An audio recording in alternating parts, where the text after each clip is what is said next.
जैसा कि हम सब जानते हैं कि बीजेपी को गरीबी, बेरोज़गारी, बढ़ती हुई महंगाई, किसान से कुछ मतलब नहीं है।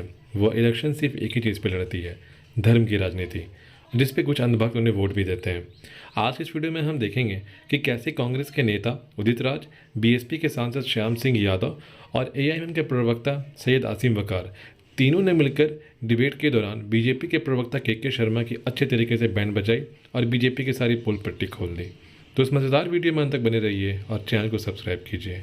पिक्चर चालू करो बे। उदित राज जी, आप ही से शुरू कर रहा हूं। आप भी मानते हैं उदित राज कि उत्तर प्रदेश से, अयोध्या से नरेंद्र मोदी ने, बीजेपी ने अपना प्रचार अब शुरू कर दिया है। अब विपक्षी पार्टियों को भी कमर कस लेनी चाहिए और कोई तोड़ निकालना चाहिए कि राम मंदिर का, अयोध्या का, इस मुद्दे का तोड़ क्या होगा। मैं तुम्हें अभी समझाता हूं। सच पूछा जाए तो आज जो व्यक्ति चर्चा में भी नहीं है, उस व्यक्ति का योगदान है। जो व्यक्ति दो एमपी की पार्टी से यहाँ तक पहुँचाया है, वो श्री लाल कृष्ण आडवाणी हैं। राम मंदिर बनाने के लिए रथ यात्रा चालू किया था और आज उनको बुला भी नहीं रहे हैं। मतलब है कि उनको बुलाने से ऐसा लगेगा कि कैमरा मोदी जी के अलावा और किसी चेहरे पर पड़ जाएगा, तो मोदी जी को बर्दाश्त है नहीं। हमारा जो है आर्थिक न्याय, सामाजिक न्याय और राजनीतिक न्याय, यानी लोगों को शिक्षा मिले और विकास हो, नौकरी मिले, और किसानों की स्थिति खराब है, उनकी स्थिति में सुधार होना चाहिए। और एमएसएमई जो मध्यम वर्गीय उद्योग है वो ख़त्म हो गया है। हमारा वो है, इनका अपना है, ठीक बात है, अपना प्रचार प्रसार करें। अब इनके पास कुछ है तो नहीं है। अब हिंदू मुसलमान के अलावा या ये धर्म पर रजिस्ट्री कर रखा है कि हम इनको बुला रहे हैं, इस पार्टियों को बुला रहे हैं। होते कौन है बुलाने वाले? इनके नाम पर है क्या भगवान राम? या भगवान राम के ऊपर रजिस्ट्री कर लिया है क्या इन्होंने? और लड़ाई अगर बुलाएं उमा भारती, वो बुलाएं अगर रितंभरा या विनय कटियार, जो बुनियाद में थे और जिन्होंने कुर्बानी दी थी, ये तो मलाई खाने पहुंच गए हैं मोदी जी और अमित शाह जी। इन्होंने कौन सा लड़ाई लड़ी इसकी? डंडा खाया किसी और लोगों ने, जाने गई किसी और लोगों को गई। अब ये कह रहे हैं कि इनवाइट कर रहे हैं, और ये मीडिया भी कह रही है कि एक जाना है कि नहीं जाना है। मीडिया को भी कम से कम सोचना चाहिए कि भैया आपको किस तरह का सवाल बना रहे हैं, या किसी की बपौती है कि जाना है इनके रजिस्टर में, या किसी की ठेकेदारी नहीं है। सारे हिंदुओं का है और सारे साधु सन्यासियों का, हम पार्टी का है। और जिसकी जब मर्जी तब जाएगा। कोई 22 जनवरी को जाता है, कोई 22 फरवरी को जाएगा, मार्च को जाएगा, अपने हिसाब से लोग जाएंगे। ये बड़ी अच्छी बात कही आप। तो इनका तो प्रचार ही यही है। और यह कहना, दूसरों को कह देना कि ये तो राम विरोधी हैं, भगवान विरोधी हैं। अगर यही काम अखिलेश यादव जी करते और राहुल जी करते कि भगवान राम के बाल्यकाल का चित्र बनाते और मोदी जी अंगुली पकड़ा के चलते नजर आ रहे हैं, अगर दूसरा दल का कहता तो इसी पर सारा आज बवाल खड़ा हो जाता कि अरे भगवान राम को इन्होंने क्या बना दिया, अपमान कर दिया, अपमान कर, अधर्मी कहते, क्या न कहते। लेकिन न मीडिया ने कोई सवाल नहीं पूछा। इस बात के ऊपर राम भक्त भी पता नहीं कैसे भक्त हो गए हैं, वो भी नहीं सवाल कर रहे हैं। अरे भगवान राम का उंगली चलाने वाले कौन है मोदी जी भाई, या उनसे बड़े हो गए हैं? तो इसका मतलब कि एक बड़ा वहाँ पर मंदिर और बनवाए, और भगवान राम से बड़ा मंदिर बनवाए मोदी जी का। इस सज्जन को क्या तकलीफ है भाई, क्या तकलीफ है इनको?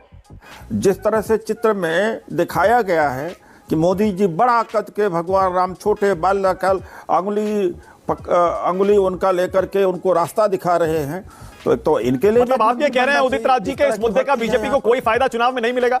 अरे भाई, चुनावी फायदे के लिए तो कर रहे हैं। मैं कहाँ कह रहा हूँ नहीं फायदा मिलेगा। मैं कह रहा हूँ कि और कोई तो फायदा मिलेगा नहीं। नौकरी देने के नाम पर तो वोट ले नहीं सकते। किसानों की इनकम डबल हो जाए उसके लिए तो ले नहीं सकते। और जो मझोले उद्योग मर गए हैं उनसे वोट तो मिल नहीं पड़ता। गवर्नमेंट सर्वेंट इनके खिलाफ है, पुरानी पेंशन बहाली के लिए लड़ा। तो आखिर में सहारा तो यही है ना, हिंदू और मुसलमान और भगवान राम को आगे रख करके वोट मांगना।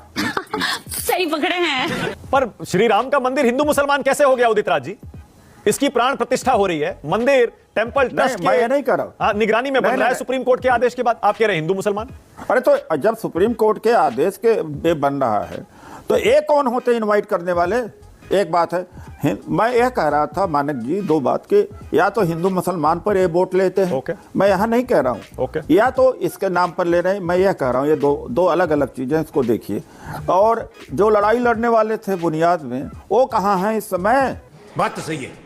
भारतीय जनता पार्टी की ये मजबूरी है राम मंदिर का नाम लेना और राम मंदिर पर राजनीति करना।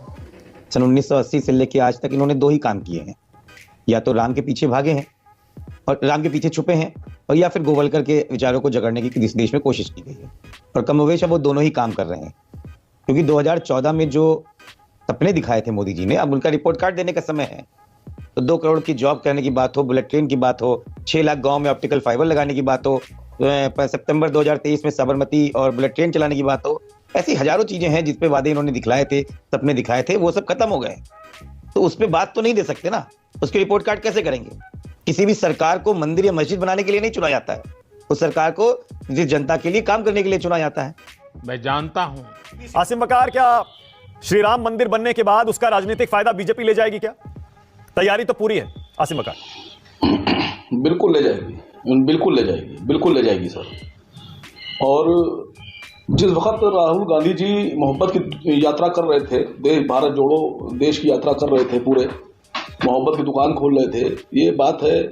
मैं आपको बताऊं, हमारे उत्तर प्रदेश में एक चैनल है नंबर 1, उनकी डिबेट में बैठा था मैं, तो मैंने उनसे कहा था कि सब मुद्दे, सब यात्रा, सब दुकानें बंद हो जाएंगी 15 जनवरी के बाद, जब भारतीय जनता पार्टी राम मंदिर का इनॉग्रेशन करेगी और मूर्ति की स्थापना करेगी। तो उस वक्त लोगों ने मुझे चैनल पर ही कहा, डिबेट में ही कहा कि यार आप कहाँ की हवा की बात करते हैं, और अभी तो मंदिर बना भी नहीं है, अभी तो कुछ भी नहीं हुआ है, आप बेवजह का केस लगाया करते हैं।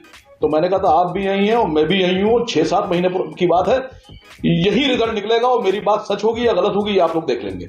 आप क्रोनोलॉजी समझ लीजिए।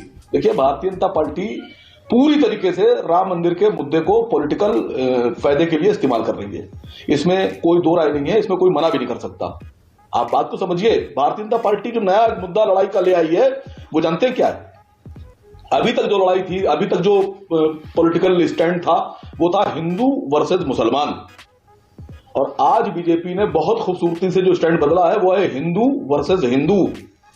मतलब पहले जो लोग बीजेपी के साथ नहीं थे, उनको कहा जाता था मुस्लिम पॉलिटिक्स कर रहे हैं, मुस्लिम पोलराइजेशन कर रहे हैं। आज की स्थिति यह है कि जो बीजेपी के साथ है वो तो हिंदू है, और जो बीजेपी के खिलाफ है उसको ये हिंदू ही नहीं मानते, कहते ये हिंदू ही नहीं है। जिसने बीजेपी की मुखालफत की, मोदी जी की मुखालफत की, कहते ये हिंदू ही नहीं है। Yes yes yes yes yes, you are right, you are right. देखिए, मैं भी हिंदू हूँ, समझ रहे नहीं? हाँ। लेकिन अगर राम मंदिर बनाने के नाम पर ये केवल सत्ता का खेल है, हिंदुओं की धार्मिक भावनाओं को स्वय कर रहे हैं, उसको स्वय करके सत्ता का मजा लेने के लिए, सत्ता पर काबिज रखने के लिए ऐसा किया जा रहा है। और मेरा ये जाति ख्याल है कि इंडिया गठबंधन में सभी को जाना चाहिए, हम एक पार्टी की बात नहीं करते। हाँ। इस जैसी तानाशाह पार्टी को, इस जैसी तानाशाह सरकार को, अथॉरिटेरियन सरकार को, सबको, सभी पार्टियों को एक साथ आकर के इसको उठा करके हिंदुस्तान के अरब सागर में फेंक देना चाहिए। अरब सागर में फेंक देना चाहिए। अच्छा बात नहीं है। मैं चैलेंज ये दे रहा हूं कि अगर इतनी हिम्मत है कि बुआ और बबुआ क्या है, अगर एक साथ आ गए नहीं, तो एक बार हिम्मत है तो ये चैलेंज कबूल करो कि ईवीएम हटा के बैलेट से करा लो चुनाव, एक ही बार करा लो, एक ही बार। हिम्मत, हिम्मत। एक काम न करेंगे न होने देंगे।